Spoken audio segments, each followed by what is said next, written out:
Sunday will mark 10 years since the Virginia Tech tragedy where 32 people lost their lives. They were students and faculty members. This week, we will remember them with a number of stories on the events to commemorate the anniversary, remember and reflect on the people impacted by that tragedy. We start tonight with Virginia Tech President Timothy Sands, who sat down with me to talk about that day and how the Virginia Tech community will never forget.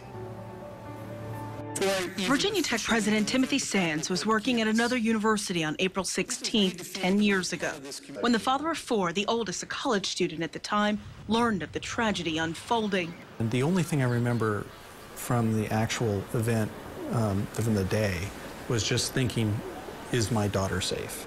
He also recalls how the Virginia Tech and Blacksburg community came together. After that, I certainly marveled at the response of the community, and I think the rest of the world did as well. When he came to Virginia Tech 7 years later, Sands says he learned from the community. He talked with survivors, families, and first responders. He was inspired by the stories of the 32. And over time you hear the stories of the people we lost that day and what they had meant to their communities, the bravery, the people that they were, and those stories live on. Most of the students on campus today were in elementary school at the time. It just isn't part of their memory for many of them. But they know the stories, and they also want to be here. They take part in events marking the anniversary, including the 3.2-mile run in remembrance. Thousands take part every year.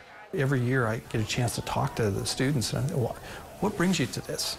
And it's not because it's a fun run or something. It's not. It's a run in remembrance, and they want to be part of that community that knows how to remember and how to respect the past and how to build on it. It's why Sands says it's so important to remember and support the people who were here and to never forget. This is something that is part of our, not just our history, but it's part of who we are. It's part of what makes Virginia Tech strong as a community.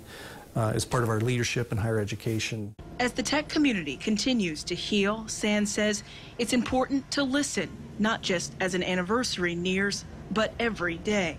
We've got people at Virginia Tech who are in constant communication every day of the year with our families. And I think that is going to continue. It's just, they'll tell us when they want something different. And understand as the healing continues, not everyone responds in the same way.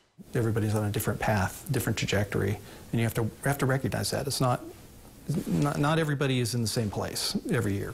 10 years after an unimaginable tragedy, Sands says what still stands out is the strength of this community and the support everyone has for each other. I've never been in a community that when something happens that the outpouring of support is just hard to imagine. It's always bigger than I expect. It's that same support which is offered now. This week is about those we lost and remembering them, and we'll never forget. We mentioned the run in remembrance. It will be held Saturday morning. A record 10,275 people have registered so far.